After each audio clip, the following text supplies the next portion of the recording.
Welcome to the Six Again podcast, your new destination for all things NRL. Here to bring you everything from team news to best bets are your hosts Adam Hoy and Jared Newton. Let's kick off.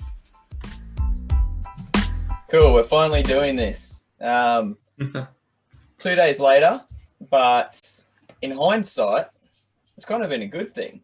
And yes, we are talking about the NRL Grand Final. And quite tired, but quite happy. My name's Adam. I'm Jared. I'm very happy about the result. Oh, I just meant life in general. But yeah, the result is, hey, we both finally got a tip right at the same time.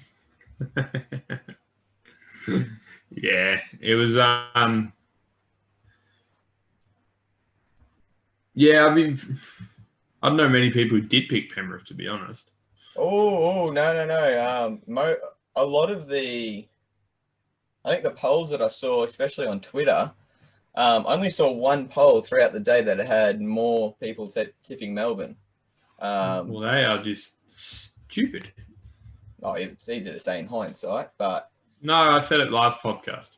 Yeah, we both did, but we also did show and explain how Penrith could win. Yeah, well... But they also didn't do any of those things. Now, the reason why we're doing this 2 days later, if it's your first podcast of ours that you've listened to, welcome in. I was actually at a wedding on Sunday during the grand final, and it was not the original wedding date, but COVID does things to plans. And my mate who got married, Matt, congratulations again. He's a Melbourne Storm fan, so he didn't even get to watch the game. But if you know his wife, Talia, lovely girl, but scary and aggressive at times, and also lovely. You're not going to argue with her. And it was a lovely wedding. I was MC for the first time in my life. I was a bit nervous. And obviously, Matt's been listening to the podcast. Oh, must have been. Yeah. And so the wedding was meant to be at a waterfall at a park, which is a really nice spot. But in the sunny coast at the moment, there's been some pretty wild weather going around, so they had to cancel that. So the wedding got moved to where the reception also was, which was a brewery on the sunny coast. So having a wedding and then a reception at the brewery, it was quite enjoyable, to say the least. The fact that there was enough of the bar tab left when we left for me to take some takeaways and put on the tab. So that was awesome. Thanks again, Matt. So I didn't actually get to watch the grand final till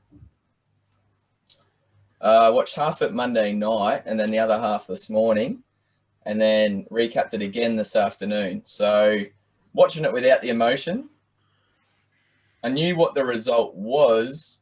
I didn't know how the points were scored or when they were scored. I did well enough to not see that till I watched the game. And I think that was important based on a lot of the events that happened. Would you say, Jared? Yeah, so a lot of people calling this game controversial. A lot of people calling the calls were wrong. Adam was right to say that it's better off you don't know when they're going to happen, just to see it live and bring your own perspective in it, because that does help. Well, not live, but you know what I mean. I've watched the game. I watched it live and I watched it a day later, and I agree with all the controversy, all the decisions made. I know a lot of people don't, but yeah, we'll get to more to it later, analyze each try, but yeah, there's been a lot of said about it. Let's put it that way.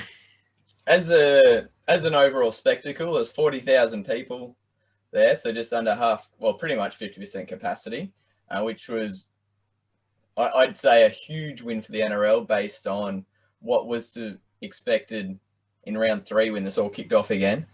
I didn't get to watch I got to watch the first half of the NRLW before we had to go off to get there for the wedding.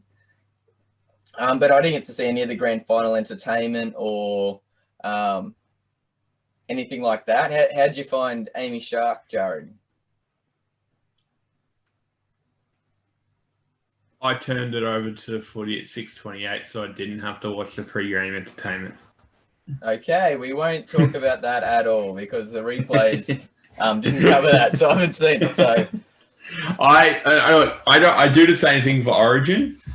I get a little bit hyped up for it, and I don't like watching the pre-game entertainment doesn't usually bother me, but I don't like watching the pre-game analysis by everyone. Yeah. It just, like, I turn it over and I want to watch football. I don't want to watch, which is kind of ironic since I run a podcast, but I don't want to listen to who all talk about games.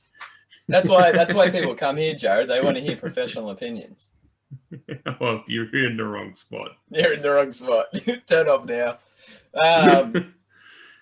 What about the game as a spectacle? Honestly, it wasn't the best game. In which respect?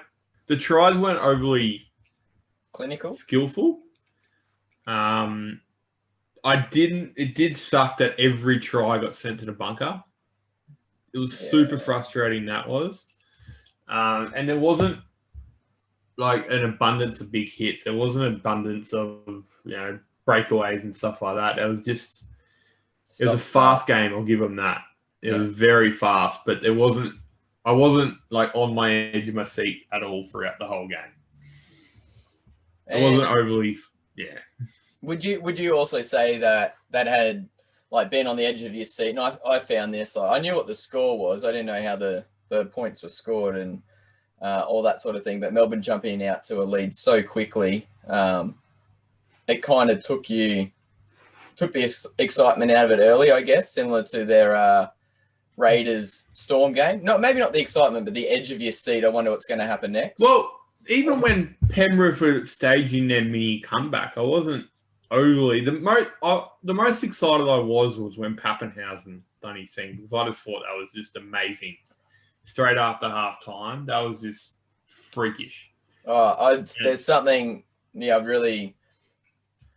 I didn't see it. I got to be honest, I didn't see it the first time, but I saw it the second time, and then once I saw it the second time, I couldn't not see it, and we'll talk about that a little bit later on. Well, the late switch. But yeah, I just that was the only part I really got. Like, I was disappointed in Penrith. Yeah, I think a fair few people were. I really, just because they played to such a, like, I wouldn't say high standard, but they played so well together all year. And this game, their tactics would just give it a kick out and hopefully he does something. They weren't trying anything else. Like, their biggest positive in their squad is, you've got Isaiah Yeo, the big forwards in their squad, punching up the middle, and then they give it to Dylan Brown, and he breaks a few tackles. He does. He's one of the most highest rated. Sorry. What's his name? Nathan Cleary? Fullback. Dylan Edwards, yeah. He breaks a lot of tackles, and then that puts him on the front foot, and then they give it to Cleary and Luai to do their tricky shit, and then they get kicked out off the back of it, Stephen Crichton off the back of it, and then they have Josh Mansour outside. This game, they were just shoveling it to kick out all game. They weren't using their back line that well, and it just, Jesus. Well, maybe they were doing that because Melbourne's second rowers are so poor.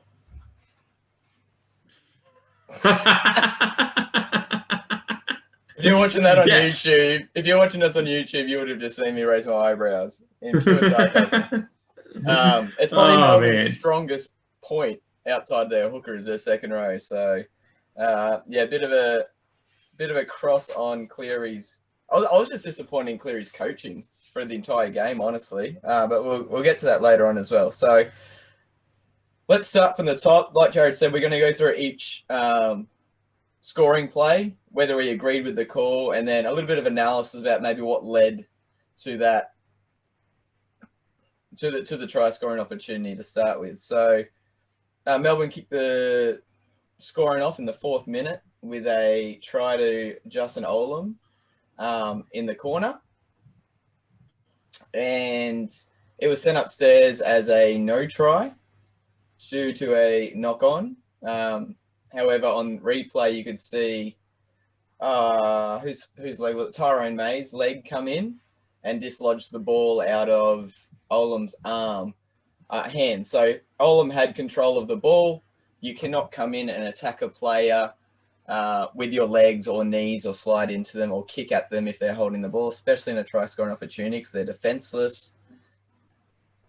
He was pretty much, he was over the line when the ball was kicked. He just had to land down. To me, it was a pretty straightforward call. The reason it may have been controversial is that it's in a grand final and not a week-to-week game.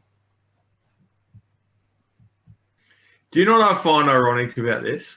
This is one of the biggest things people blowing up about. The ironic thing is that I was glad you were going to elaborate on that because I had no answer. Billy Slater left 2 legacies in the game. Oh, yeah. Okay. Now I see where you're going. 2 determined rules. So one of them was the 7 tackles set up to 20 because people used to kick it dead, nullify Billy Slater. Yeah. The other one was they changed the rules about leading with the feet because Billy Slater used to do it all the time. Yeah. I never used to have a problem with it. I reckon I used to think it was a legitimate way of stopping a try, but I understand the safety side of it. The people bitching about it, ironically, 10 years ago were the ones calling Billy Slater a grub for doing this, and now they're like, Melbourne are benefiting from the rules, and refs are letting Melbourne cheat. That was bullshit call. He didn't even mean to put his foot there, even though you can tell he flicked out his ankle trying to stop the ball. Yeah, no, he definitely moved his leg towards the ball. Melbourne benefited from the NRL changing the rules to stop Melbourne. Yes. It's just so ironic. It's brilliant. I see where you're going with that now. And just watching the replay again, sorry, Olam was about, 20 centimetres maybe before the line. And May's the first one to put his hand up saying he knocked on. Like, yeah, he did. Because you kicked the ball out of his hand. So that was pretty straightforward, I thought. And then from there, I'm not going to say the floodgates open because there were Melbourne's tries that they scored weren't your run-of-the-mill tries. There were other circumstances involved in that. The first penalty that Melbourne were awarded, where that Cameron Smith actually shot at goal. So this is the one where Brendan Smith had taken the ball up, offloaded, which was legit. Pass went back, which was legit. Hit Fisher Harris. And then unfortunately for Penrith, it bounced forwards and Kickow was in an offside position and picked it up. Like, I can't recall that ever happening in a grand final, but that's something that happens, twice a year? In that proximity. 100% correct, though. It's 100% correct. It's the right call. But usually when you see a player pick the ball up in an offside position, there's like 10, 15 metres separating them from where the ball's come from. They're like running back on side or they're away. Kickout did what 99 out of 100 players would do in that situation. Saw the ball come out of a tackle and pick it up. I felt for Penrith watching that, going, oh, that's tough. That's a tough break. But it's the right call, and well done to the referees. I didn't know what the call was for to start with. I thought it was a knock on, and then I heard him say offside. I was like, which one? They all looked like they were on the side. And then I saw he was talking about kick out. I was like, oh shit, that's actually the right call. And you got to give credit to the referee. I know I said earlier that he sent everything up to the bunker, which I didn't agree with, but on his off-field calls, he was right a fair amount, like majority of the time. And when he wasn't right, it doesn't matter. No. Like they were insignificant calls. So it was I reckon he done a good job. And another thing to see there as well, the Olam try was in the 4th minute. That penalty goal wasn't until the 22nd minute. So it was an 18-minute period there where Penrith had held Melbourne out. Melbourne had done their job defensively. And, at this stage, you're over a quarter of the way through the game and it's 8-0 to Storm. This is pretty much the only big call that I disagreed with, which was the James Fisher hit on, again, Brendan Smith. which was definitely a bone bruiser. Brendan Smith takes the ball to the line, throws it out the back. This is a part of rugby league, I think. They've over-policed. If you're a playmaker, a legit playmaker, you're on good money because you set up plays. But part of that is bringing the ball to the line and bringing defenders in. Part of your forward's job in defense is to hit the playmakers and let them know you're there. Was it late? It was. It was 100% late. It was. Fraction of a second. Was it a dangerous hit to his head, to his shoulder, or anything? No, he smacked him in the side of the ribs like you're always told to do. It's a prop smacking a playmaker. I was okay with it. I can see why it was a penalty in today's world. I had no issue with the tackle. Brendan Smith would do 100% the same thing in the other position. I disagree.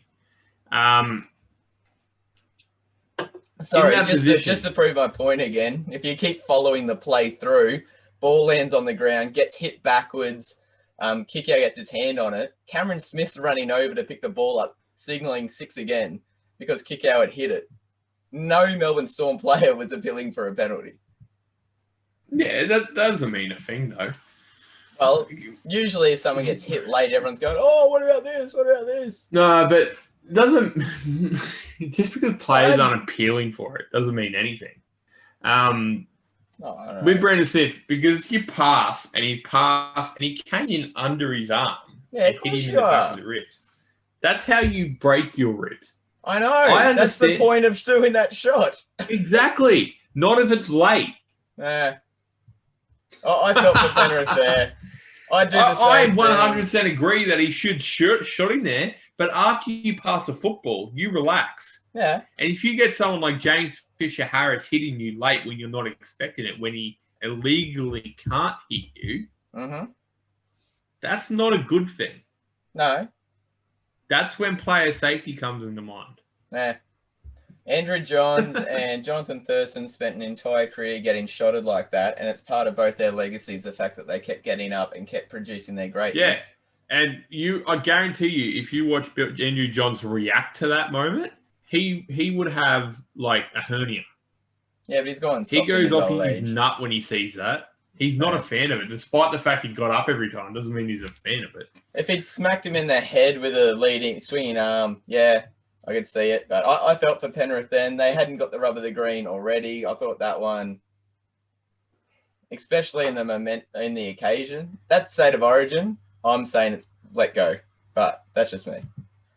That put Storm up 10-0 after 27 minutes, and you kind of felt as though this is one of those games where everything that could go wrong for Penrith was going to go wrong. Now, the Vunivalu intercept try. I think Cleary got asked about it straight after the game, and he said, I'd pass the ball again. I think that was the right option, rada. When you watch it live, it looks like a horrible pass. It is, but I've rewatched it 5, 6, 7 times, and I know the coaches will, I know the teams will. There's 3 other Penrith players that screw up first that put Cleary in that position. But I'd say one reason why they screwed up was Melbourne's defense and how it was set. So we talked in the last 2 weeks about how they set their second row, their half, and their centre up in a straight line, and the winger stays back. When the ball is played at the previous play the ball, Vunivalu stays on the try line. The entire defensive line runs up, and by the time Cleary gets the ball, Vunivalu's 6 metres behind the defensive line. Cleary looks up for the kick in behind, so he sees the Melbourne line is up fully, but Vunivalu's there, so he's got no option. He can't kick it through. But what really screwed him around was Kikau, not Kikau, who was on the inside? Moses Leota. His timing was early. Kikau's timing was late. Because the first timing was early, it allowed Fasamawali to continue to slide across. He didn't have to make a decision. Then you had Kickow arriving too late. So Cleary couldn't give him the ball because Jerome Hughes was already in front of him. Because Kickow's run was late, it allowed Brenko Lee to shoot out of the line and put pressure on. Jerome Luai then hung deeper. Stephen Crichton, with inexperience, had to sweep really wide. You had a 5-6 metre gap between your 5'8" and your centre. And Vunivalu's like, sweet. And just ran through and picked the ball up.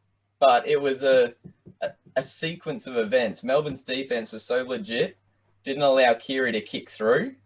Leota was early, Kickow was late. Melbourne reacted to it, and Penrith looked scattered. It still shouldn't have been a try because Vunivalu caught it, landed on the ground. The Penrith winger, ex-Origin Australian winger, was on his legs running towards Vunivalu. Still, when Vunivalu was getting up and couldn't make a tackle on him. Yeah, well... Because Vunivalu ran away from him. I know we're going to touch on it later, but you touched on the fact that they asked Cleary if he'd pass that ball again. Yeah. We will talk about it later, but the thing about it is he did pass that ball again.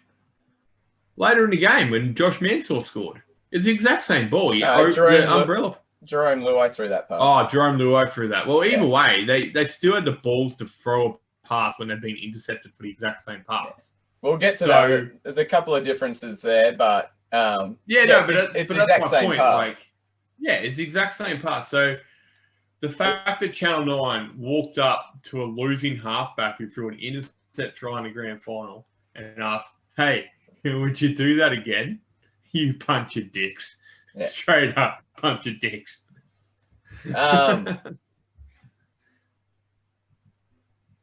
Cleary's response could have been, "Yeah, I'll do it again because I'll get an opportunity to do it again. You won't." Yeah, 100%. The best option he could have done next time is held the ball and taken the tackle because there was no other option he had. By the time Vunivalu had come up to allow him to put a kick through, he was swamped. And I encourage you, if you haven't gone back and watched it, go back and pause it and watch each section. I think it is Leota. His run that's early, he actually pulls up before the line. I'm looking at a still shot right now. Pasamawali's already shifting out when Cleary still got the ball. So they haven't even created a full overlap because Pappenhausen comes into shot late. So it's still actually a 5-on-5.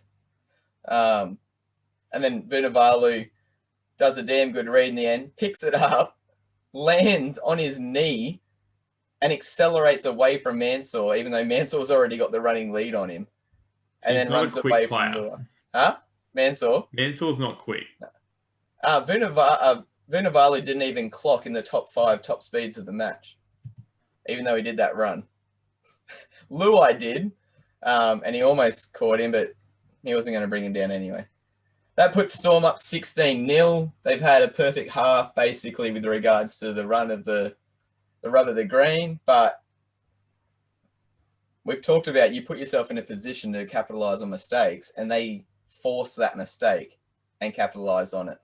This brings us to the last 20 seconds before halftime and Cameron Smith's try. Sorry, I'm gonna call it a Sofa Solomona's try because he was massive in the minutes leading up to this. But it is a Sofa Solomona done heaps. But I remember one time, I was training and I was in the senior team and we'll play against under 18s. And I think I was playing, it doesn't matter where I was playing, but we're having a run around match against them on the Thursday night before Saturday. And I remember one game, I was standing that marker right on our line and the hooker ran out and done what Smith did and I hit the ball out of his hand. My coach literally never decked me on the side of the field. He pulled me off that quick and I do not understand why a hooker of Coruscant's stature would actually, sorry, not even hooker, player of Coruscant's stature would do something that stupid.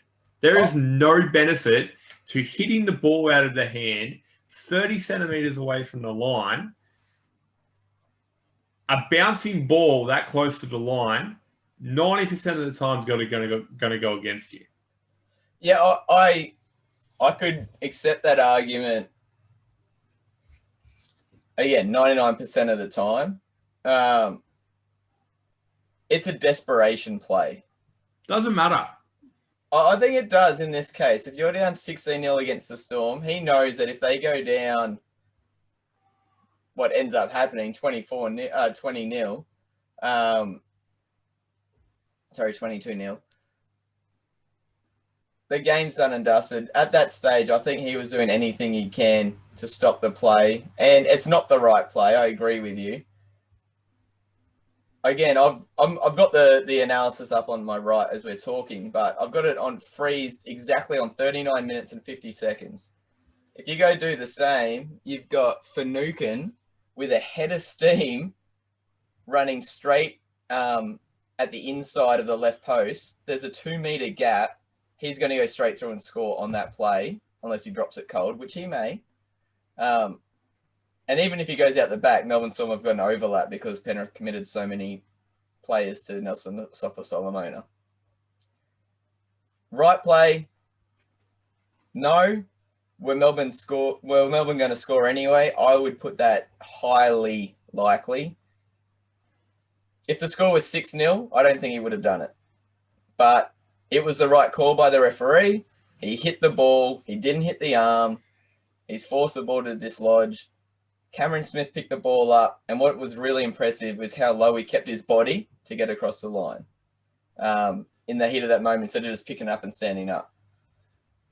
Glenn Stewart was the best player at doing this from marker, but he'd make sure he hit the arm. He did it 2, 3, maybe 4 times in the same season, including once in the grand final against the Warriors, and it paid off. I haven't seen anyone else do it consistently since then. But I've never seen Coruscant do it. But he hasn't been under this pressure before. This is not the same level, but it's high up there with Ben Hunt in the grand final. That's how fucked up it is. Oh no, I don't think so. Nah, it is that bad for me. It is horrible. You hit the ball. No, because I don't understand. Hunt stuffed up a skill that you practice like 100 times, or Kick-Out stuffed up his line. That's the worst thing because that gave away possession to the other team. Done a fundamental part of the game. You never play at the ball 30 centimeters out for your line when you're a defensive player. No, never. But again, unless I think you've got it wrapped up and you're holding them away, you never play at the ball like that. Yeah, I don't know. I think at marker, your job is to try and slow the ball down as much as possible. If you can't get to it, I think he knows if the ball goes to Finucane, they're going to score. Doesn't matter. Well, it does. Otherwise, because he made himself look stupid at doing that. There was more of a chance of them stopping him than him doing that stupidity. Yeah, I guess. I think there was a lot dumber plays like Cleary's defense off the scrum for the next try, or Dylan Edwards doing absolutely nothing in defense all game. That wasn't dumb plays. That was defensive structures set in by the coaches. For the Pappenhausen tries, they were told because they pushed the centre into the scrum as halfback of the scrum. I'm pretty sure, so he could get his defensive line set up. Cleary went out to his defensive position right next to the centre, so he could stand there. So all it was for the Penrith defensive line for Pappenhausen try was Penrith trying to get their defensive line set up straight after the scrum. So everyone's in the right position straight after the scrum. Yeah, that was a coaching play. Yeah. That wasn't that done my head in as well. That was, to me, it was hilarious, but this is a bit I was talking about before. So Melbourne going to halftime 22-0. I'm sure Sportsbet and the other betting agencies were probably paying out at that stage. I'm not sure. Melbourne had a suite of the ball, they had the rub of the green, etc., etc. You break down the stats by the end, Penrith topped the possession at 52-48. So they did have their chances. They actually had the ball for 2 extra minutes, and the Storm did as well. So those who are saying Storm had all the ball, it evened out by the end of the game, and you make your chances when you've got the ball. Yes, so Penrith have to start well in the second half. They didn't.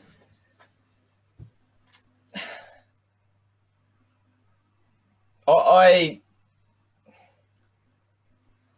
don't know what they were doing, because even regardless of the structure, all the focus was on Asafa Solomona. And the fact that he's standing at second receiver off a scrum, yes, I get, would be freaking scary. Addo-Carr is as far onto the sideline as possible. So the Penrith winger is where they should be, in line with the opposing winger. The centre is where they should be, opposing their centre. Liam Martin is the one who breaks from the scrum, chasing Pappenhausen. Not going to work. He stops his run to check Asafa Solomona coming back on the inside. Nathan Cleary, unfortunately, stops his run to take Asafa Solomona on the inside. Do you know what else is inside where Asafa Solomona is running? The rest of the fucking scrum. You don't need to stop and have 3 people tackle a prop 20 metres out from his own line when you've got the fastest player on the field, or second fastest, running. Who were the fastest player of the field near him? Yeah. But the thing that is the funniest to me, Dylan Edwards as fullback is pointing at Asafa Solomona, and he stops his run in cover defense instead of shepherding his opposing player. And then that's all that had to happen, because those 3 players stopped. They gave Pappenhausen that extra half metre. Tyrone May had no chance, but this is nothing on him, and it's nothing on Tuo, because they were marking their players as they should. If a centre gets beaten on his inside, it's 99 of 100 never his fault. If you get beaten on the inside, it's your inside defender's fault, and then Pappenhausen's like, see ya. I tell you what, Dylan Edwards has a horrible running style. He looks like he's running in quicksand. He got overtaken by a reserve prop. How's a fullback get overtaken by a reserve prop? 2 things about this. Kalicia's going to leave me for little puppy after that try. She supports Melbourne, my partner, and she was jumping up in the air for this try. So, yeah, that's good luck for me. Penrith were just...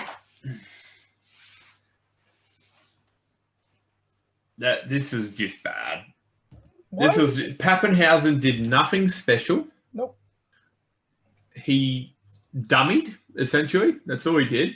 Was not touched, 20 metres out from their own line. There was no communication in the Penrith defence. Nope. Because Adam said they were all looking at Asafa Solomona. They were just holding back on their heels for one of the fastest players in the comp. My favourite thing about it is, I know it was mentioned a million times, but when Pappenhausen ducks his head when he's running, oh yeah, game over. It's so cool because he just goes, full meat with a roadrunner when that happens. But yeah, this was bad for Penrith. Just kind of. As a coach, I don't want to say the game was over. The game was over after this. Yeah. I'd be filthy at Dylan Edwards if I was a coach. He packed in at lock in that scrum, coasted behind the defensive line, pointed at someone else to make a tackle, and then got overtaken by the hooker and prop who were bound in the scrum in the front row on the chase. Well, it was funny because, again, I was watching it with Kalisha, and when we were watching the game, last time she watched Penrith, she was actually really impressed with Caleb Aikens. Yeah. The way he played. The one thing that Dylan Edwards has on top of him, I believe, is his catching ability. He's really safe under the high ball, and probably his tackle breaks. Every other part of the game, Caleb Aikens has it over him. Edwards is a good support player. But he's not quick, though. He's not quick. So, support play is good, but unless you're someone who, like Pappenhausen, when they duck their head, but no one's going to catch him. Clockstead's not fast either. But Clockstead's not that quick, but he's strong. Yeah, he does a much better job in positioning. Yeah, and so he's smart. Yeah, he's smart. I just think Penrith lost a very good player in Caleb Aikens this year. I believe that in their backline, they probably could have used him over some of the players they put ahead of him. He's going to Canberra next year, which I think is a very surprising buy by Ricky Stewart. Yeah, we talked about But it's a smart buy. Because he's definitely a first-grade player. Dylan Edwards, he's nothing flash at all. He's a solid player, but he's nothing... He kind of reminds me of someone like when Luke Burt used to play fullback. The games where he'd fill in at fullback. He was safe under the high ball. He'd run the ball back. He was good at a lot of things. But he wasn't excellent at anything, except for his goal kicking. But I would put Burt ahead of him because I would say Burt's safer. And I know I started watching football more at the back end of his career, but as Adam said, his positioning was way better. Like, he was smarter footballer. No, I was saying Dylan Edwards, but he's also a wing who came to fullback for a bit. Yeah, Dylan Edwards is only like 22 or something, so he's got a lot to learn. I just think that, Pappenhausen's the same age as him. He got beaten that badly by an opposite number one the same age. It wasn't like him up against Billy Slater or James Tedesco. He was up against a guy probably at the same point in his career, really. Like, Dylan Edwards probably got more games than him. So, he should have done better. If the Storm were 20 metres out from Penrith's line, I could see the reasoning. Because we know Asafa Solomona coming back off an inside line can carry people 15 metres. I could see that. But the fact that you were trying to three team him 80 metres from the try line, that's the bit I didn't understand. Yeah. He's not going to run 80 metres and score. So anyway, that puts Storm up 26-0. That was the last point Storm scored in this match. And at the 52nd minute, or 53rd minute, Penrith got on the board. We'd mentioned they didn't get the rub of the green. They got a blatant, the most obvious no try of the season. Isaiah Yeo has a ball in his hand, runs behind the dummy run of, who is it, Fisher Harris? No, 15, Kurt Capewell. Puts a really nice grubber kick into the corner. And Brian Tu'o, as he's done all year, finished it brilliantly. Great hands, good body position. I really admired the skill of both Yeo and Tu'o. But it's a no try every day of the week. It's the most clear-cut shepherd of the season. Munster puts his arms up straight away. Could the defense have done more to go at Yeo? Yeah, they could have, but that's not the point. It's the deception of the other play being there that forces them to make their decision. I kind of sat there and went like, okay, righto, this happened. In the first half, I think Penrith got a bit dudded on the decision for obstruction. For a no try to Josh Mansour in like the first 2 minutes of the game. So I was just like, what comes around goes around, really, on this one.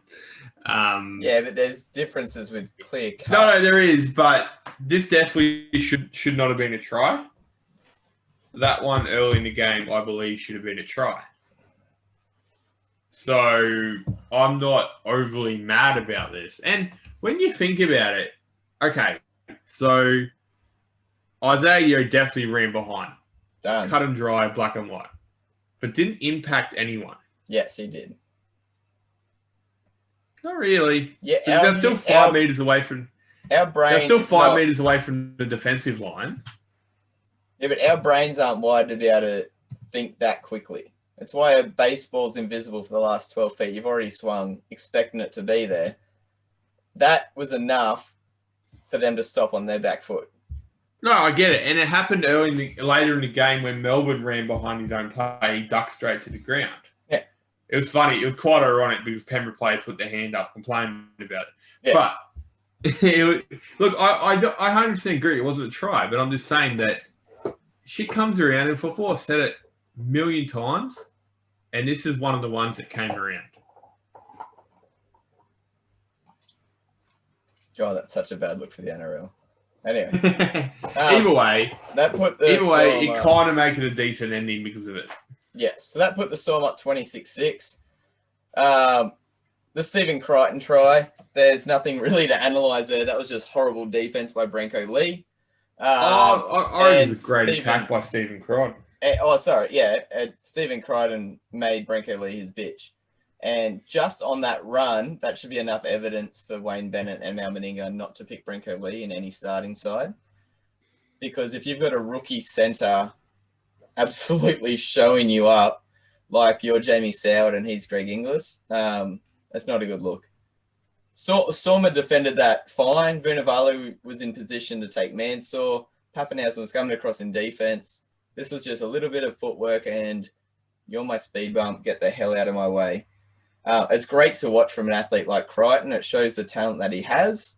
He actually had a pretty okay game overall, considering most of Penrith's weaknesses were on the other side. And him and Jerome Luai looked quite good when they didn't give kick out the ball. But yeah, I've just written down when I watched the game, Branko Lee, ouch. Like, he's got to get up going, my pride. That's just such a bad look for a guy who's just been picked in an Origin squad. Oh, that's so bad. You're running backwards trying to arm grab somebody. Oy. And as Penrith should do, they go back to that side and then they go back to that side again, which leads us to the Jerome Hughes sin bin. All right, there's some great silence there. Thank you, Jared. So they go back to that side again. This time, they put the kick through for Kickow. When I saw it live, I thought that Kickow should have made a better attempt to go for the ball, and he's just trying to milk a penalty. But on replay, yes, Jerome Hughes definitely looks behind him and plants himself in front of Kickow. To me, that's as dumb a decision as you were making the Coruscant one out to be. Because there's 3 Storm players there. Yeah. And Pappenhausen was all over the ball. Like, why the hell would you even put your team in that position? Yeah, no, it was very dumb. And I'm very surprised that a lot of players do it. Because it happens a lot. It happens way too much, yeah. Yeah, it's like it happened two times last year's 2 Origin series. I think Will Chambers... it doesn't matter. But yeah, it happens way too much for the NRL standard. Jerome Hughes definitely deserved to be sin bin. That was the only way Penrith were going to come close to winning this game if they came down to 12 players. But it made it for a good ending. It was black and white the way it happened, and it was, it is what it is, unfortunately. Kickow was not going to beat Pappenhausen to the ball. It literally would have had to land and bounce 180 degrees the opposite way for him to have a chance of getting the ball. And it was the right call. And the ref had the balls to do it. And then guess which way Penrith went for the try? Back into that corner. And the difference here compared to the Vunivalu intercept, without that extra player, he doesn't have the luxury of sitting deep. The other thing that people may have noticed is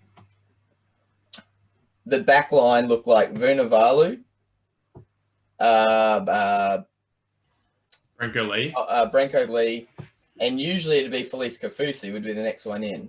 He'd made the previous tackle. He was over at first marker. There's no way he was getting across. So Pappenhausen was the third player in. So they had no fullback. Vunivalu was forced to come up and try and make a decision. This time Penrith did have the overlap. And Jerome Luai, as he's shown this year, used his speed, ran to the line, which freezes the defense. Beautiful spiral ball over to Mansour, who times his run brilliantly. It's the catch and put down. Sorry, Mansour overran it a slight touch, but he made a good adjustment to catch it above his head. And that's what good teams do. You get an opportunity, you make the most of it, as Penrith did there. And that put them within 10 points. And literally until the last 15 seconds, that's as close as they got. Yeah, that's what you got to respect about the Panthers, because a lot of players they used to say James Maloney has no memory of what happens when he makes a mistake. Jerome Luai would have seen that Nathan Cleary got an intercept try off that exact same pass. I know it was longer and you can... Point is, it was the exact same pass and he had the balls to throw it. He ruined it because Josh Mansour had to reach for it as well. So now he blew it up, actually. It was a good try, well-worked try, but as Adam said, Jerome Hughes would have made that extra man on that side. Yeah. But Penrith was smart enough to exploit a 12-man defensive line. One difference you'll notice if you watch the intercept to this pass, Luai squares up the defense. Once he's sweeped around, or once he's got the ball, he straightens up and runs at the defense, which makes him freeze. And I will give it to Cleary. He didn't really get the opportunity to do that with his dummy runners not quite doing their job.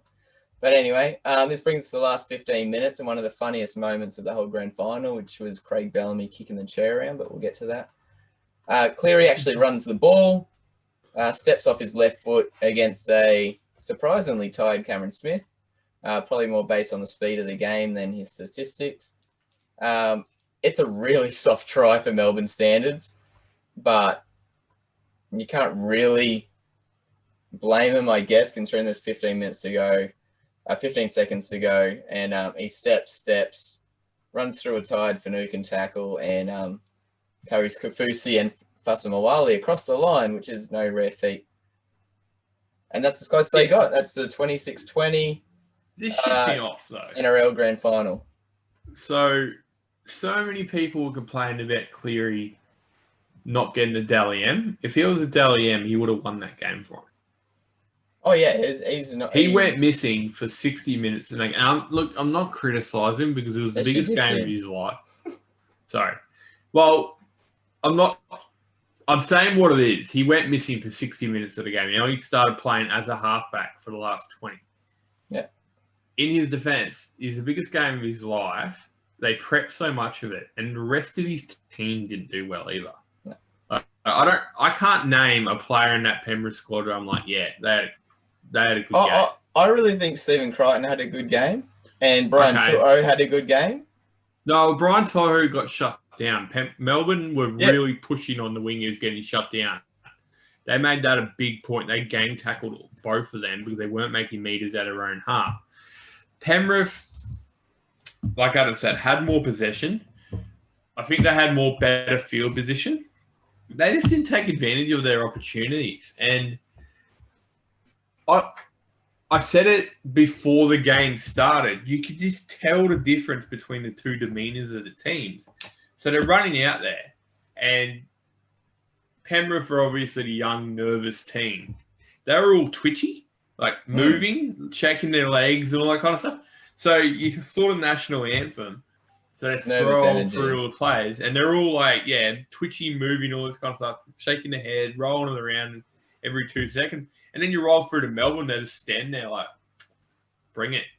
Like they had a determined look on their face, but it was so evident before the game because Penrith just looked like they were nervous, whereas Melbourne were like, yep, we know what we're doing. We're all good to go, yeah. kind of like a segment of that led up to it. Did you see the Melbourne Storm fan day during the week up at the sunny coast? No. They had 15 people show up Oh, really? for their open training session fan day. Like that's literally how relaxed their warm up was. Imagine what Penrith would have been going through. Oh, yeah, that's right.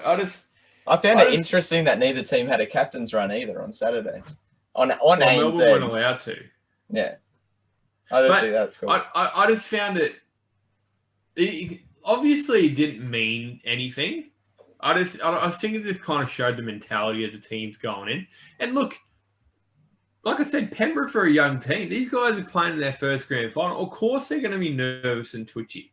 But that's what I said last podcast. You're going up against the battle-hardened Melbourne squad against a new, fresh-faced, dominant team of the year. If Melbourne always got off to a good start, they're always going to struggle. But despite all that, I give full credit to Penrith this year. Me and Adam rid them off all year. Didn't even think they'd get even close to this. Yes. Don't drag me into that. Okay, well, I'll cop it. I started tipping them. Okay, it is harder to win a minor premiership than it is to win an NRL grand final. Especially the way Penrith did it. They won 15 games in a row. I think Melbourne's won more minor premierships than they have premierships. Yeah, but if you're good enough to get on top of the ladder up to 26 games, like it's the same thing that we complain. Would you have been happy if who is it? Who Newcastle or who got knocked out the first round? Newcastle and someone else. Cronulla. You were more happy with Melbourne and Penrith getting into the grand final because they were 1 and 2 over Newcastle and Cronulla. Because Newcastle and Cronulla, to win the grand final, they only had to play, they won 13 games or something? They only have to win 17 games to get in the grand final. To win the grand final. Where Penrith, they won their 17 already. And they've got to win 3 more to get into win the grand final. So Penrith would have had to win more games in the season than what Newcastle and Cronulla would have to do if they won the grand final. Okay. So that for that reason, Penrith deserved a lot of credit for winning the minor premiership because I believe it's harder to win the minor premiership than to win the grand final. To keep that standard over however long compared to keep your standard for 4 weeks of the season. I'll give them credit for it, but I don't care. As soon as you're in the finals, if you get to the grand final, you deserve to be there. But I'll give Penrith credit. What I would be most stoked about as a Penrith supporter is the fact that you're down 22-0 at halftime and come back to at least make it a game. Yes, you may have had some assistance. Melbourne had assistance through luck, literally. No real shoddy call or anything, but the fact that they kept working and kept trying to right up to the 80th minute. Yeah, they didn't win, and that sucks. Like, as a fan, that sucks to see your team get that close. But that's something, it shows a lot about their character, and it shows a lot about what they're going to bring in the next season. I would have preferred to be a Penrith fan watching this grand final than when I watched the 2007 grand final, when Melbourne absolutely pantsed Manly after Brett Stewart was out of the game. That was a team that did not fight till the 80th minute. At least this team kept showing up, and that's a really big positive to take out, especially with such a young team. Yeah. I think that's it. Even during all that, I didn't feel as though Melbourne was going to lose. I knew what the score was. It didn't feel as though. I was just disappointed. Like all year, I was saying that Penrith just have a very one-dimensional attack. Just give it a kick out, cry it, and let them do something brilliant. The last couple of weeks, everyone's saying, no. I got like messages from people going, look, they're better than what you say. This player's really good. This player's really good. This player's really good. You are really like mean to them, all that kind of stuff. Everything I said in that throughout the year, they proved to me in the grand final.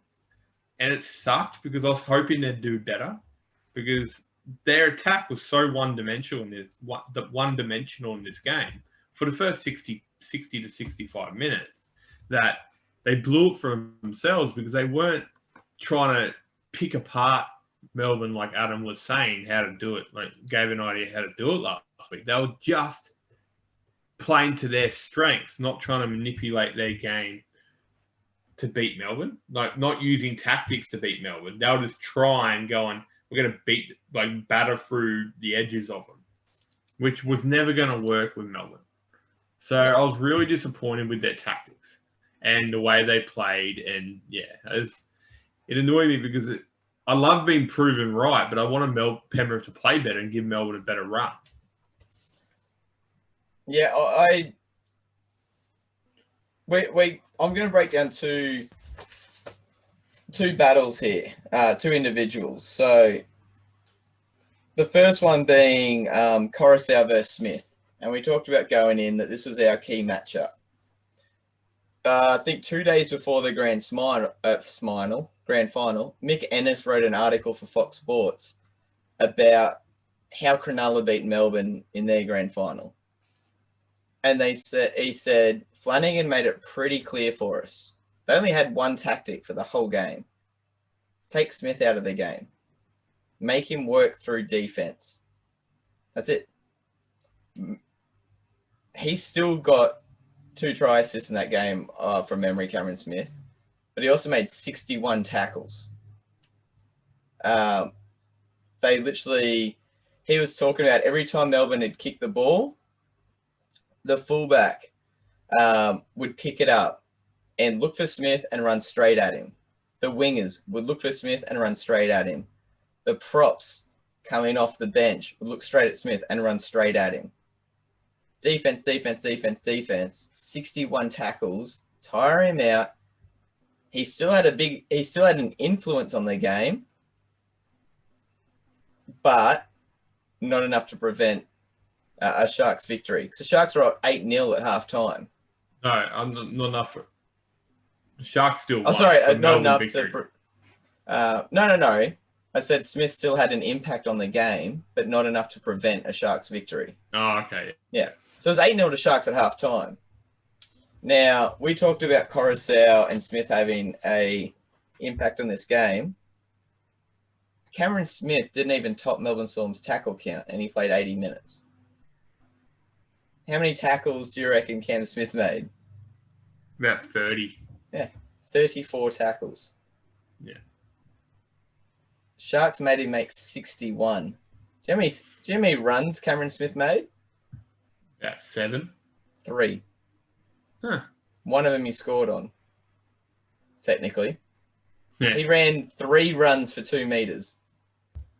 So he hardly worked that whole game, which allowed him to control and communicate and dictate, all that sort of stuff. Compare him to Coruscant, 51 tackles.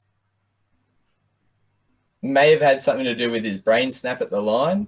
May have had something to do with a lack of creativity out of dummy half. Melbourne made Coruscant work.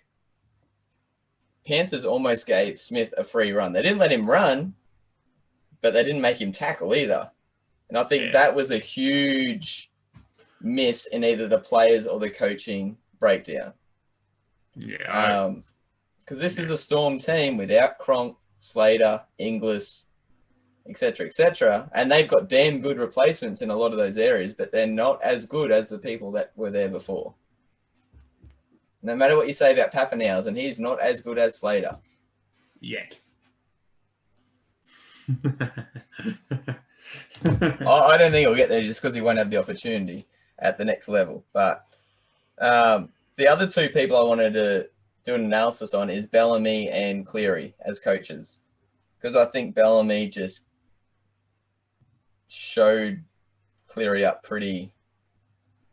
To win a grand final with 16 players and not even have to use your last one says a lot, I think. And the fact Fasamawali only played 20 minutes. Yeah. Like, he did the highlights of Bellamy in the coaching box. They're up 26-6 at the 60th minute, and he is going into the phone. Jason Riles is like holding it. Jason Riles is one of the biggest players ever, and he's shaking holding the phone because Bellamy's yelling at it so hard and so loud. He walks around the fucking coach's box, kicks a chair over in the 80th minute when Cleary scored, even though Melbourne had just won the grand final. He's kicking chairs over because he's pissed off, like all that sort of stuff. After he's just planned a decent game, and Penrith's worst 2 games of the last 2 months were the grand final and the win over South Sydney.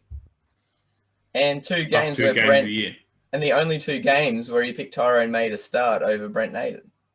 No, yeah. Well, I'm going to leave that alone because I spent about 20 minutes on it last podcast. Oh, I don't get it. I just, why would you make that change at the end when you have a guy scoring 12 out of 17? But what also confused me, Kurt Catewell only played 22 minutes. Yeah. You need someone to break a game apart. And Zane Tedavano, one of only, 3 players in the whole Penrith lineup to have won a premiership, played 19 minutes. And you know what? I don't get the coaching decisions. And the funny thing about that is, so I said it first week of the finals against Roosters. James Fisher-Harris got beaten again. Yeah. He got smacked around against the Roosters, and then he came up against his boot because I guarantee you he played 60 minutes this game. He was not effective at all. Every time he ran, they put him on his back. No tackles were dominant for him. Some of them probably were, but for someone everyone's pumping up so much, he needs to step up his game a lot more because he seems like the guy.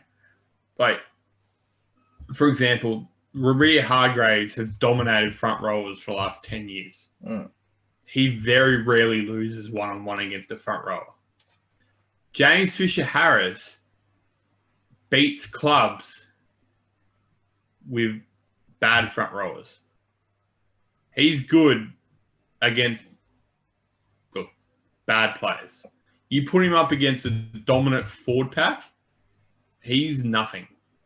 His stats were okay, but they 100% back up what you're saying. 53 minutes, 137 meters. This is the problem. He topped their forwards in meters at 137. And he's had 33 tackles. Like, they're okay, but there's nothing. See, I said earlier that Jared Rugby-Hargraves beats most front rowers one-on-one. That's not through stats, though. Yeah, okay. A lot of things that forwards do, like intimidation. Finucane, you wouldn't see Finucane's true value in statistics. Mm. Jared Rugby-Hargraves, you don't see his true value. He's big, he runs hard, he tackles hard. But the thing is, he puts people on their back. He gets in their ears. He niggles the shit out of them. And then when they come after him, he doesn't back down. James Fisher-Harris. Spud Carroll. Yeah, Paul Harrigan. Like, if James Fisher-Harris came up against them, oh, Jesus Christ, he wouldn't know what to do with himself. James Fisher-Harris needs to do the things that stats don't show. He needs to do them more. You can have all the stats for him in the world, but the thing is, if he's not getting on top of his opposite number, because there's always a dominant leader in a forward pack. Jared Rugby-Hargraves, David Clemmer. For Melbourne, probably Jesse Bromwich, Nelson Asopoulos. I was about to bring him up. His best games of the season, Jesse Bromwich, has been these last 4. Yeah, he was good for the rest of the year, but these have been his best ones. He stepped up where it mattered. Like, you put up Jesse Bromwich against... I don't even know who the Tigers front row is anymore. They changed that much. Yeah. But you put him up against them, and he might not have his greatest game. But you put Jesse Bromwich up against Roria Hargraves or David Clemmer, it'd be one of the best battles you'll see, just because of the fact they don't like losing against another dominant big man. And that's what Fisher Harris needs to learn. He needs to learn that he needs to beat him. So, and that's going to come from that'll come from, hopefully it'll come from experience. Oh, well, see, that's what I was going to say about Penrith. They're such a young team. They're going to learn from this. But a chance, because everything fell into place for them. So, they weren't as isolated as other teams. They have a young team, so not all of them have wife and children. I'm not saying that they don't, and they didn't face their battles this year, which everyone did. But I'm saying that you compare that to other teams who had the wife and children factor, who were isolated from them, and then on top of that got mass amounts of injuries. Everything fell into place for Penrith this year.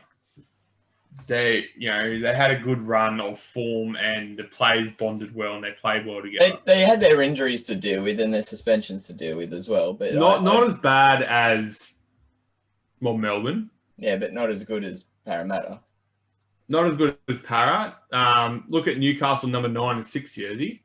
Yeah, they missed Catewell for a bit. They missed Edwards for chunks. They missed if Naden and Tuo both spent time on the sideline. If Trbojevic wasn't out as much as this year, if you guys didn't have more injuries, as much injuries as you had, you guys probably would have made the 8.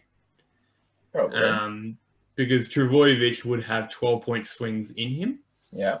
So I'm saying that their dominant players, their core players, didn't get injured as much as a lot of other teams. Yeah, no, I'll agree with that. And that's not that's part of luck and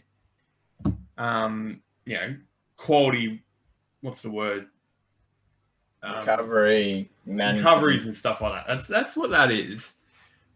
But for that reason, this was a really good chance to win the grand final, and I believe they blew it. They'll be strong next year and learn from the experience. But if it comes back to a normal season, it'd be very interesting if they can hold that standard for 2020. And the consistency. Yeah. Like they showed that this year brilliantly, and they can take a lot of people by surprise. But you knock out Cleary out of that squad, you lock out Luai out of that, Crichton kick out.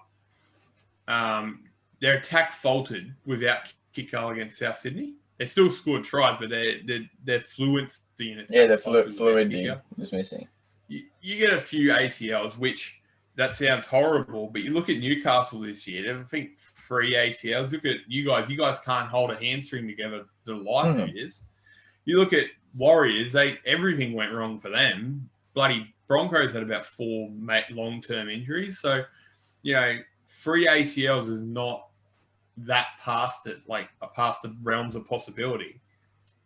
That if that happened at Penrith, you got to ask, will they be able to step up? Especially considering that next year, Barrett's about to gut them.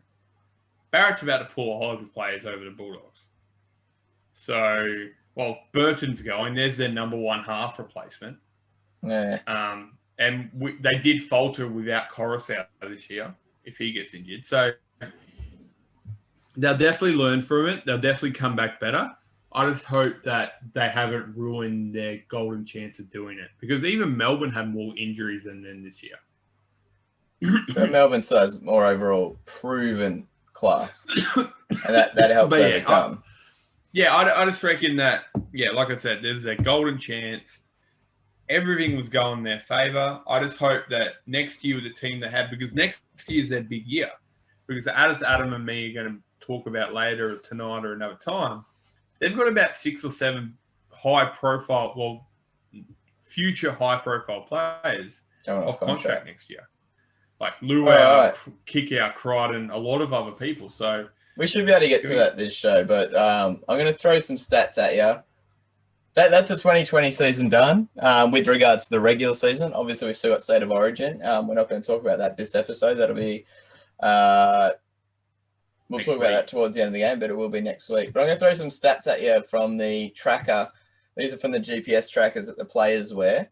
And this is just going to underline Jared's point from earlier with regards to the one dimension of the Panthers. So the total distance covered, so the top 5 players of total distance covered, Cam Munster topped it at 9.3. And then the next 4, Nathan Cleary and Coruscant tied for second. And then Pappenhausen and Edwards. So the fact you've got 2 fullbacks, a hooker, a running 5'8" in Munster, who we know covers a lot, but a halfback, to me, this could be a new age trend moving forward. I don't know. But I don't want my halfback covering more ground than anyone on my team. I get that. I know I want my half to play each side of the field, but there's a difference in picking and choosing when you switch sides and running almost 9 kilometers in a game as a halfback. It shows how much Penrith rely on him having his hands on the ball. The other thing is Cameron Smith's nowhere to be seen on that because he didn't have to work. That's scary. Intensity is measured by how many meters are covered per minute. And just to put it in comparison, the State of Origin average last year was 95 meters per minute.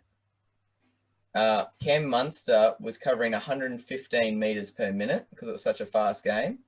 Nathan Cleary, again, was second at 106 meters per minute. That's a hell of a lot of work to be doing as a halfback.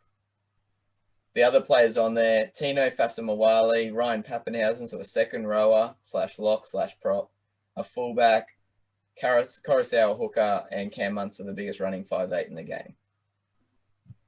So Nathan Cleary was the hardest working player on the Penrith side with regards to total distance covered and distance covered per minute. That's not... He may be a complete outlier to everyone else, but most coaches probably wouldn't want their halfback doing that much work if they're the number one creative influencer and point scorer for their team. So, and that's how you compare. That's where Nathan Cleary is to Cam Smith. So Nathan Cleary. No, I don't think you can compare Cleary to Smith because that's but that's my point. That's a comparison. Oh. So Cleary, he runs a long distance. Smith probably ran half the distance, but it was twice as more effective for how he moved around the field, what he did, and the influence. So that's where Cleary needs to aim for. That yes, mate, you're fit enough to do it in a grand final against Melbourne Storm. Great. But how effective is what you're doing? I'm not putting that on Cleary. I'm putting that on the rest of the team and the coaching. No, that's it. But Cleary needs to learn that. Cleary needs to learn to use what he's doing more effectively. So I don't know, because I think he's quite effective, and we saw that through the whole year. I'd like to see maybe the rest of... I'd have to pull up his data from the whole year. But that's... But would you say what he's doing is efficient? Because that's how not efficient, but effective. Okay, because when we watched that game, Melbourne-Canberra, we were both watching Smith, and every move he did had a purpose. Yeah. And you can just tell what it was on the field. And the players around him gelled to that. You said it wasn't efficient. It was effective by Cleary. Smith's both of those things. Yeah. So that's where Cleary needs to be if he's going to be... Best of both worlds. Yeah. But Cleary's 22, as I said. He's got 10, 12 years left. I just hope he can keep the attitude and the willing to learn over that period, because a lot of players don't. A lot of players go off the handles. Smith, Slater, Cronk, they're the minorities. Like, you can say Mitchell Pearce has been around a long time. He went off the handles for a few years there. Wasn't playing as consistently as he could. and wasn't learning. He's back to it now, I believe. But yeah, well, like time does a funny thing, especially if you're counting every TikTok it makes. Moving on. Yes. Well, that was all right. From one Smith to the other one. So the real star of the show, as everyone knows, was Brandon Smith, and delivering one of the, I'm not going to say one of the best post-match. Oh, no, it was interview. the best. It was the best post-match interview, especially grand final. If you haven't seen it or heard it, you're living under a rock. We know he's a character, and I'm not even going to paraphrase. I'm just going to do the direct quotes because they're that good. So he asked about how the game went. He's like, it was pretty good. I mean, I played pretty shit tonight, but I got the ring. But he said, he followed on by saying, it's for sale, by the way. I need to pay for all the beers I'm about to drink. I can't wait to get on the piss with the boys. I'll take anyone as long as they drink a lot. We'll get Christian Welch too drunk to play Origin. Cam Munster will probably do something stupid. And he's talking to Brad Fittler, New South Wales coach. Yeah, he's talking to Brad Fittler, New South Wales coach, which is even brilliant. He talked to Mark Geyer earlier in the week about the fact that he'll probably end up in radio because there's not a lot going on upstairs. Referencing Mark Geyer and himself in the same sentence. But the best one was when asked about Smith and Bellamy. He said Bellamy's got the easiest ride. He gets paid a shitload and does piss all when it comes to coaching because Smith does all of it. And I love that. That was so good.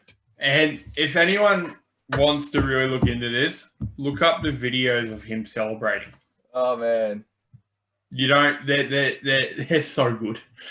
And someone said people are trying to get onto him in social media. Is like, bruh, they try and sabotage cheese. I ain't no Philly cheese. I ain't bubble cheese. Call me double single. I'm the champ cheese. And that's a quote from Dion Waiters, who's an NBA player, won the championship with the Lakers. And those comments have since gone over into the NBA, which is brilliant. So that was the best post-match take. Clive Churchill medal winner, Ryan Pappenhausen. Definitely. Deserved it.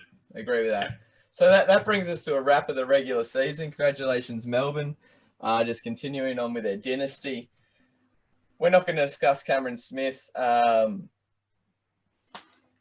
he got questioned straight after the game because media have got nothing else to do, but asked him a question that's got nothing to do with the game. But anyway. I actually did think he was going to announce it during his post-match. Yeah, but press conference is different to question. No, not the press conference. Sorry, the chat on when he was talking on the podium about the game. Because he finished what he was saying, and then he turned around and went, "Oh, wait a minute, there's something else I need to say." And I was like, "Oh, here we go." And I was thinking he thanked Victoria for all the support they've given him. Which was awesome. It was, I reckon he teed it up that way, because it was just so, it was so good how he did it. He's like, "Oh, wait a minute, there's something else I need to say," and then he teed. It would have been great if he did do it that way. No one would have. Ryan Hoffman's interview through the week was brilliant. They asked him about it. Ryan Hoffman's a club legend there, and he's working for the Storm.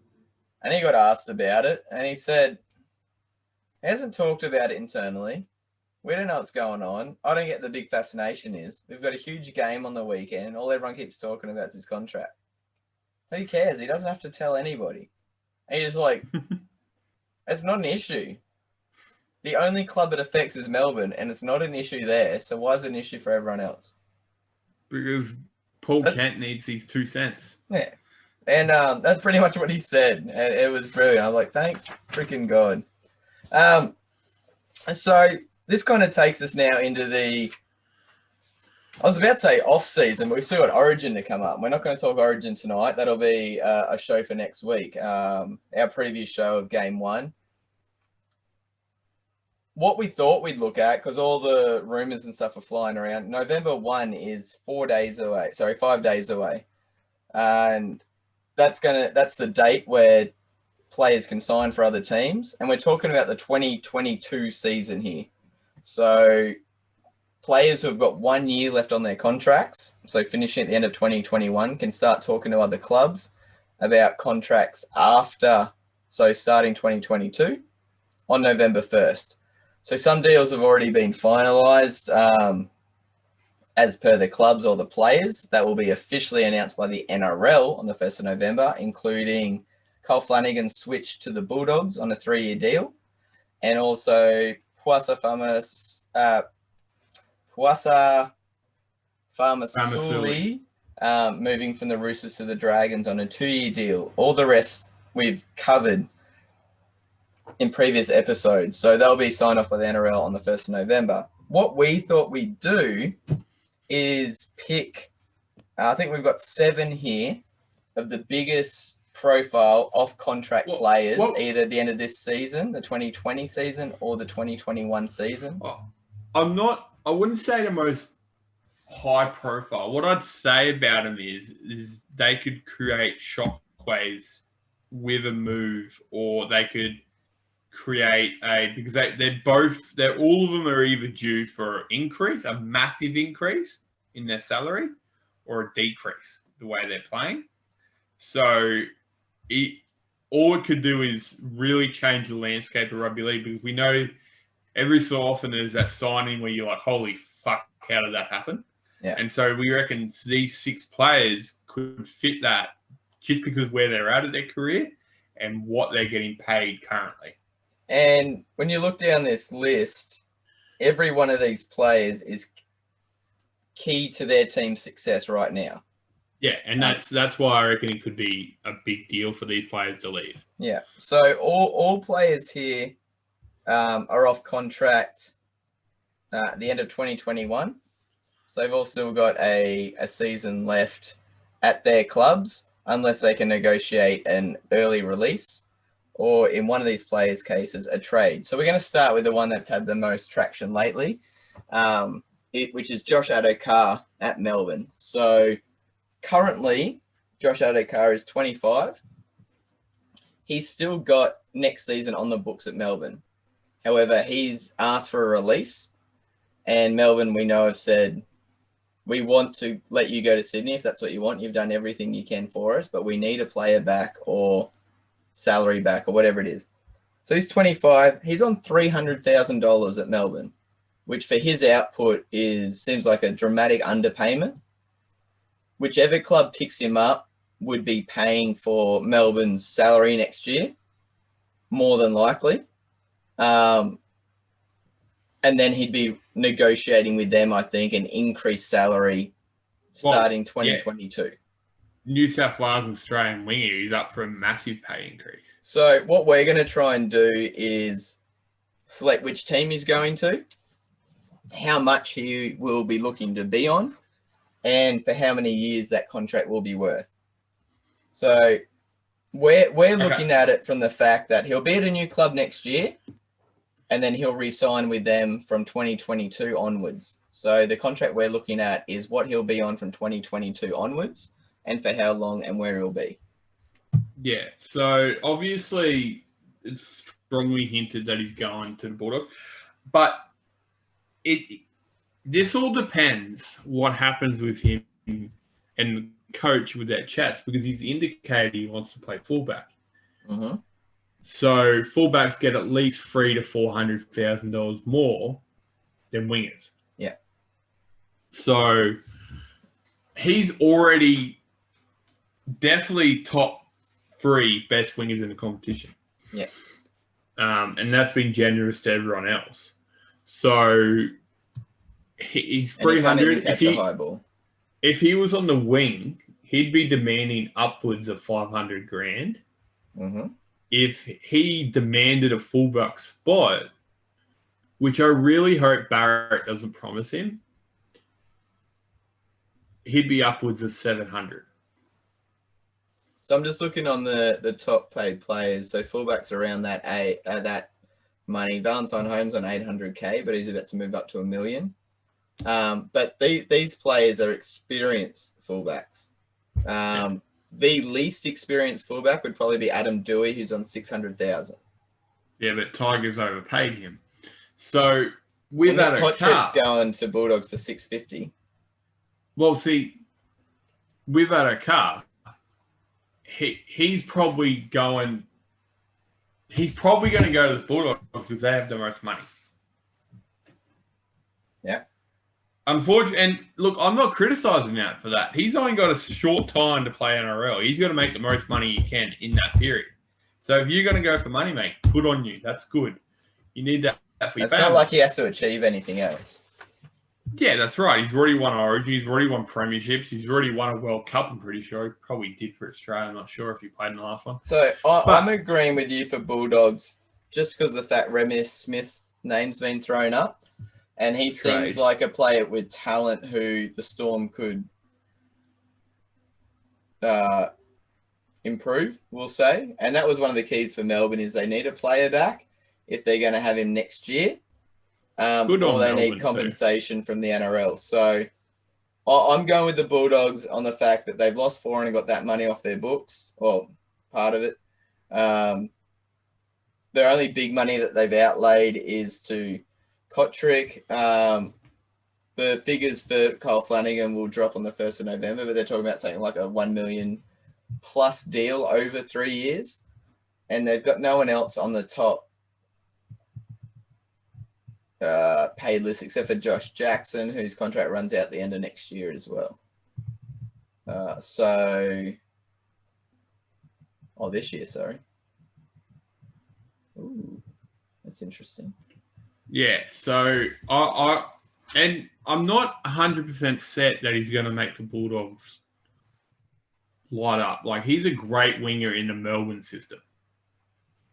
That's a question you got to ask. Is he going to be able to step up in another system? Yeah. Well, at the Bulldogs, yeah, because he'll go in and be able to be better than everyone. Yeah. So I'm agreeing with you. I reckon he's going to the Bulldogs. I reckon he's pushing for 650 to 700, so at least a double on his pay. Yeah. I'm going to say 6 to 7, so I'm going to sit right in the middle at 650, and he'll sign a it'll be 26 next year. He'll be looking to sign a 3 to 4 year deal, take him through to 30 years of age before he signs his final one. Yeah. Okay. The next one is Mitchell Pearce. So it's come out that, and you can't guarantee it's true, but Adam O'Brien has said he's going to stay. But the question is, he didn't touch on, which he won't touch on, is how much. So Newcastle are rumoured to offer him less money than he's on $1 million per year. He's 31. They're offering him 1 year contracts, and they reckon they're going to reduce it 800 to 600,000 and keep reducing it as the years go on.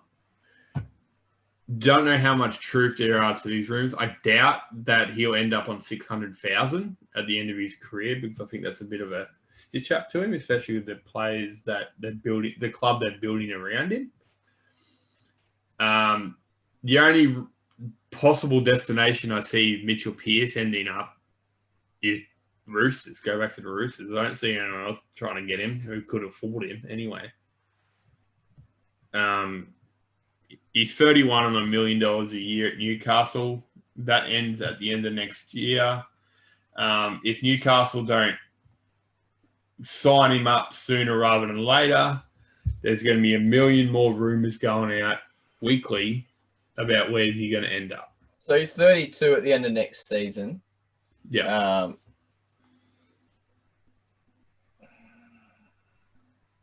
He's probably got 3 years left in him, because his body's still pretty good.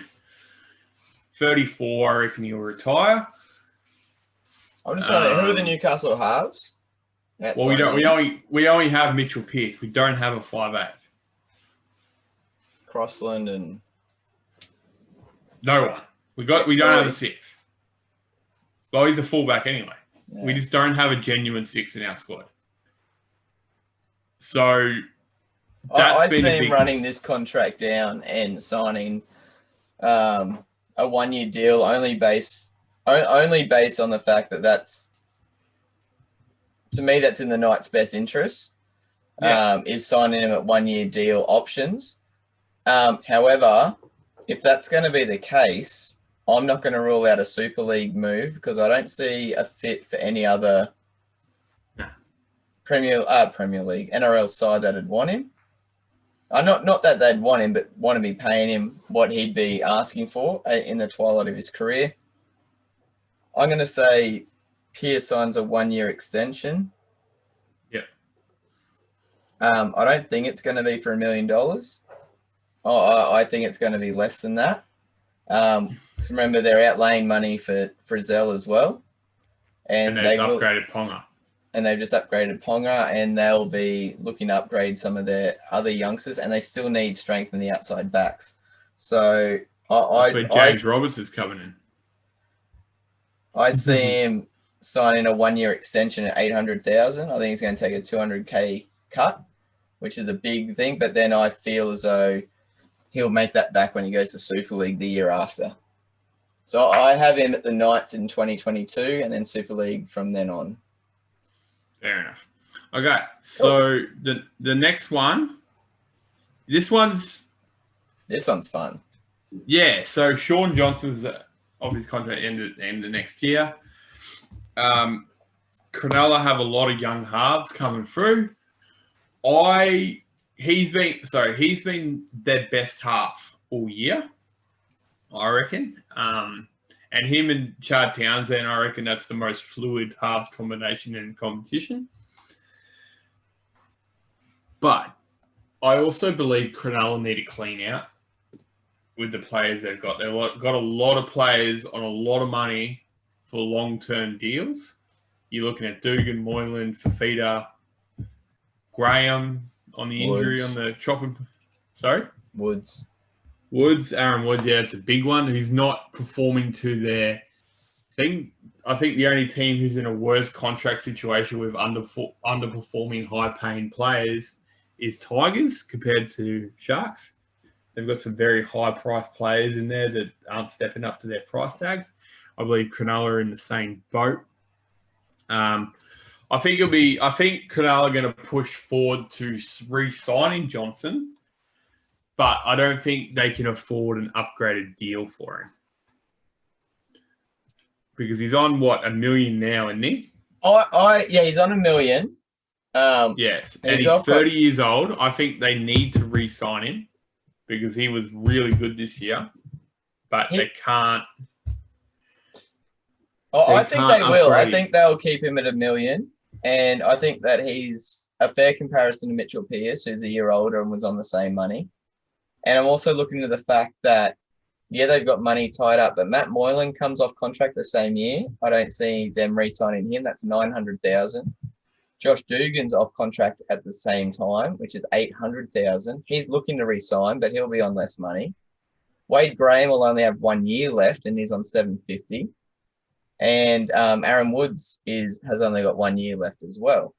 So that's a lot of money freed up. Chad Townsend's this is last year at $550,000, so he'll be getting a slight raise. $700,000. See, the thing about it is that Cronulla have a lot of young halves coming through. They do, but none of them are at this sort of level yet. No, they're not. But when's the point where one of them goes, I need to play NRL standard to get to that level? When they show it.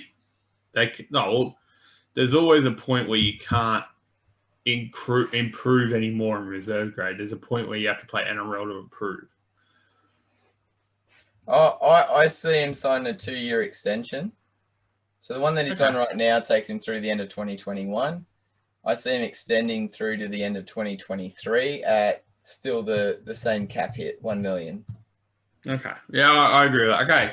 The next one is a bit surprising. If we get any of these right, this will be pulling it out of our arse, eh? Yeah. The next one's the most surprising for me on this list, just because of the fact you think he's safe and he'd be a priority.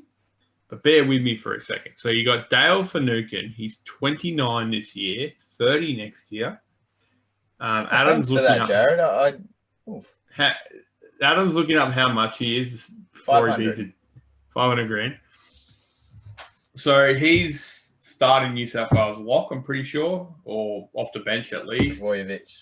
Yeah, Well, Murray. it depends. He could start probably. Yeah, he's a New South Wales player. Yeah. Definitely pushing for an Australian spot this year, the way he's played, especially in that game against Penrith on the weekend. The thing about it is that how much does this depend on Cameron Smith and Craig Bellamy? Craig Bellamy. I'm leaning more to Craig Bellamy because Craig Bellamy bought him from the Bulldogs, made him the player who he is. Jason, the current assistant coach at Melbourne, Jason Riles, is moving over to England next year. So I don't know how long his contract is with English Rugby Union, or if it's going to last with COVID. But because of that, Melbourne don't exactly have a succession plan right now that they're telling anyone anyway. They could have it under wraps like Melbourne do. They don't really advertise what they're going to do next. So does that mean, because Finucane, if you really wanted to, for his next contract, could be going after the money for the last 2 years, 3 years. I don't think he's got that much longer in him, just the way he plays, maybe 2 to 3 years, retiring he's about 32, 33. Does he go for the money, or does he stay and try and develop Melbourne again and pay him back? He's probably paid him back in tenfold already, but you know what I mean? Like, try and survive that post-Craig Bellamy life and instill the attitude in young players, or go to another team and try and win another premiership under one of the coaches that he came up with at Melbourne. Who you got? There's 4,000. O'Brien. There's about 4 or 5 NRL coaches who are assistant coaches under Bellamy. So there's heaps of them. Yeah, he's tough. Like, I think he'd be due for a raise. 100%. Especially if he plays consistently in New South Wales this year and next. What is he, 30? No, 29 at the moment, you said? Yeah. So he's 30 next year. So he's 30 at the end of this contract. So, and I agree with you, the way that he plays, he's a tough, hard-working player, so he puts his body on the line. The first thought is Storm players are loyal, but the other side of it is salary cap. And you think of players that have left there that you never have thought would have left. Tohu Harris, Ryan Hoffman, Cooper Cronk, which was a separate issue with regards to a partner. Greg Inglis. Yeah, so like salary cap does push these sort of players out who have given everything to their club. I like the Super League call for Finucane. Once he finishes up next year at Storm, he'll leave the same year that Bellamy will. And Smith won't be there more than likely by the end of next year. I see him heading to the Super League for 3 years and then coming back in a coaching advisory role similar to what Josh Hoffman's doing. Or he'll be going back to the Bulldogs, who will still have money with players coming off their books. Dylan Napa being one, and finishing his career where it started. Maybe along with Josh Addo-Carr there. And we know Joe Stimson's there as well, and he's moved up from the Storm. Oh, I'm just cracking my back. They're the two options. Bulldogs aren't going to be able to offer the same money as Super League. I see him signing a 3-year deal, take him to the age of 33 before retirement. So I'm going to say Super League / Bulldogs. And he'll be looking at a $700,000 contract, which will put him on par with your Junior Paulos and that sort of. I'm putting him to stay at Melbourne. Oh, you're looking at him to re-sign. I reckon he will. Yeah, I reckon he'll re-sign. I reckon Melbourne are going to make it a priority just to keep someone with that attitude and leadership in the squad for post. Are you writing that down, or do you want me to write it down? You can write it down. What do you got, 2 more? Yeah. So this is late. Yeah. So we'll cut out one of them. Oh, I reckon get rid of Walker. Yeah. So the big one, this is the biggest one for me. David Norfoluma. He's 26. He's only on 300 grand or something like that. Yeah, well, all the NRL gives us is the top players, and the bottom one on that list is on 330,000, and he's not on the list, so he's on less, or he's on 330 or less. Yeah. So David Norfoluma, Dally M reigning winger of the year, probably the most underrated player. Probably a player if he played for the Roosters, played for Melbourne, played for high-profile team, would be playing Origin this year. Would be playing Origin last year. Imagine him going to Melbourne instead of Korobidi or Addo-Carr. Oh, Jesus Where Christ. he'd be Imagine they're doing a swap for Addo-Carr and Norfoluma. Imagine Norfoluma under Bellamy. Scary, isn't Well, it? Korobidi and Addo-Carr were both at West Tigers and both went to Melbourne. Yeah. So Norfoluma, he's 26. He's less than 330. I reckon he'll stay at Tigers just through loyalty, but they've got to upgrade his deal to at least $500,000 to $600,000 a year. Well, and if they're smart, I'd lock him down for at least a 5-year contract because he is probably their best performing player for the last 3 years for the Tigers. He's ultra consistent. He's safe under every condition there is. He's a great finisher. He's definitely in the top 5 wingers of the NRL. But like I said, he plays for the Tigers. It's the same kind of deal as Alex Twal. Alex Twal, if he played for another team, a more high-profile team, he'd get picked for more rep scores. David Norfoluma, he could walk on that New South Wales team and Adam be like, shit, David Norfoluma's playing. So you said a couple of interesting things there that will play into his favour, but there's a couple of things against him as well. So we looked at the list, and the best comparison we found was an outside back who's not a fullback, because fullbacks guarantee more money, and Dane Gagai was probably the best comparison. He's on 700,000, but what Gagai has that Norfoluma doesn't have is Australian and Queensland representation, which counts as extra within your contract. Norfoluma may get that this year. He's in the squad. No, he's. Oh, Jesus, that's right. So that would pretty much automatically put him below Gagai. The other thing that will hurt him at the Tigers is the fact of how much money they're paying out to other players. Examples: Moses Mbai is on $950,000, and he's still got another 2 years or another, so 2020, 2021, 2022, he's on that money. Adam Dewey's on $600,000. Josh Reynolds is on $750,000 till the end of next year as well. So that'll be off the books, actually. What other players? I thought I saw one other. No, that's it on there. So I agree. I think he's going to stay at the Tigers. He's on 300, a doubling of his contract at minimum. So say 600,000. I don't think a 5-year deal is going to work based on two things. It's harder for an outside back to stay consistent with regards to try scoring. It's even harder after he's been coming off 3 consistent years already. So to stretch that to 8 will be difficult. However, what is in his favour is he's been this good on such a bad team. So he's scoring this much in a bad team. But how long will that stack up is the unknown. So I've got him again. I think Tigers are going to give him a fair amount of money for a winger who does not have representative level yet over a 3-year deal.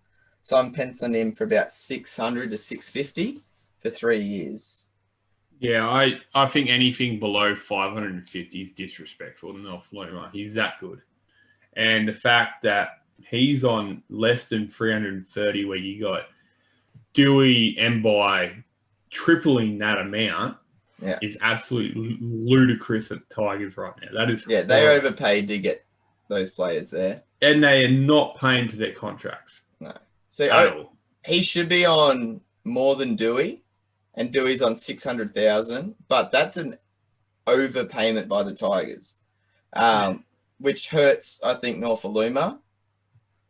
Because the club's like, well, we should probably be paying him more than Dewey, but if we do that, it means we'll be paying a winger like 800,000, which no one's going to be doing. So that's I reckon he'll stay at Tigers. I just hope they give him a massive increase. Okay, next one. This is the last one. Yeah. So this is quite a big one as well. Nathan Brown from Parramatta. He's 27, off contract at the end of next year. I'm going to start by saying this. I reckon he'll stay and try and build that Parramatta momentum they've got going. He's on what this year, Adam? He's not on the list, so he'll be less than. He'll be on 330 or less. It's been history's proven that between the ages of 26, 27 to about 32, forwards come into their own. Nathan Brown looks like someone who typifies that. His body's physically ready. He's aggressive. He gets in your face. I reckon he could be that player to build a forward pack around. And he's on less than 330,000 this year. If he has a good first 6-7 games next year, he could be close to going up to 650 next year, I reckon, for Parramatta. So if there's any doubt amongst him and he doesn't want to stay at Para, he'll have majority of the clubs lining up to pick him up just because the potential he has in the next 5 years.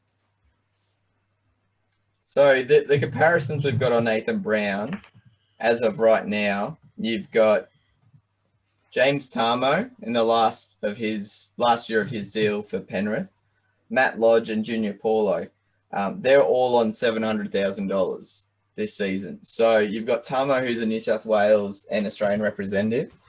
Matt Lodge, who's on an overpayment, and Junior Paulo, who's living up to his billing and will probably be a New South Wales origin rep. The other thing to take in consideration for the Eels, players also off contract that season include Blake Ferguson and Micah Sivo. They're the other two big profile players, but again, both wingers, so we'll be demanding limited money, although Ferguson is a representative player. I agree that he'll be staying at the Eels. I'm just having a look at what other Eels are in that top paid players, and I don't remember seeing a lot of them. They've actually done quite a good job with regards to balancing their books as it stands right now. Mitchell Moses been on 800,000, Dylan Brown 700,000. Both of them will be. Junior Paulo 700,000. Blake Ferguson will be off contract at the same time. He's on 500. Sean Lane's extended. He's on 450. Clint Gutherson's not there. Yeah, he'll get a massive increase, which is interesting, but couldn't see when his contract runs out. If Paulo, Lodge, and Tum are on 700,000, especially if Brown cracks the New South Wales squad this year, I'd see him on the same amount. He's very good at what he does. I don't think he offers the next step up that your Trebojeviches and your... Well, I'm going to say Trebojevic. I'm not going to say Tamalolo in that because he's the next level up again. But yeah, David Clemens on 850.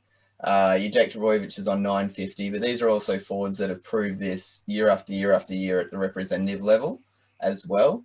I don't think he's at that yet until he breaks that squad. So I think 700 would be a good contract for him. He's going to be 28.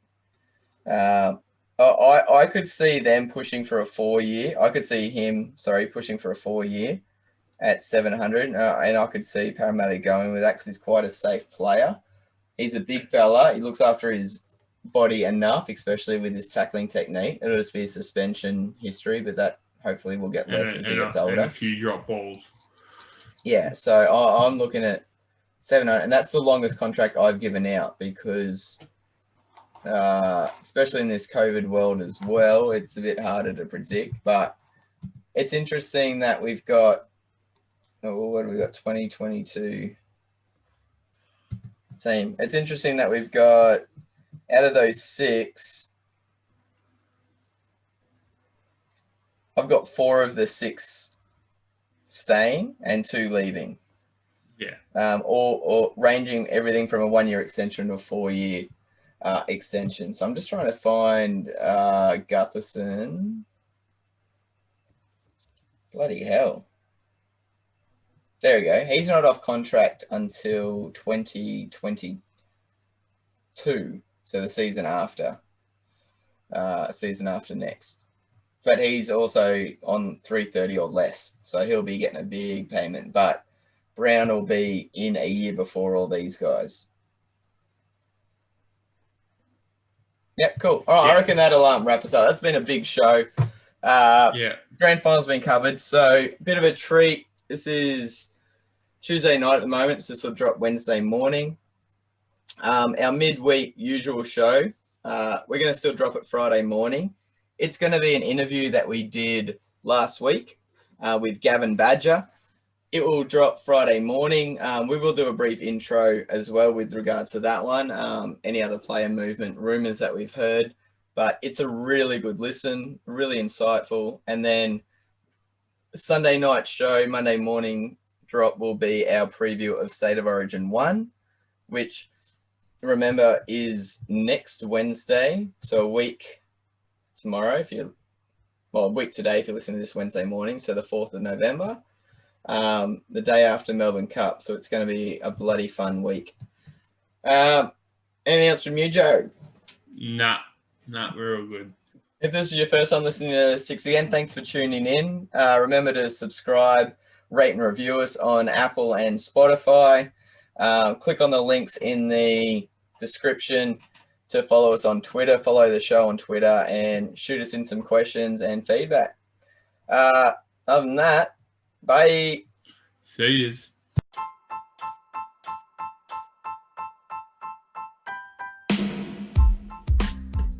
Thank you for tuning in to 6 Again. Connect with the show on Twitter, Instagram, and the 6 Again website. All links via the show's bio. Be sure to check out Adam's craft beer choice of the week.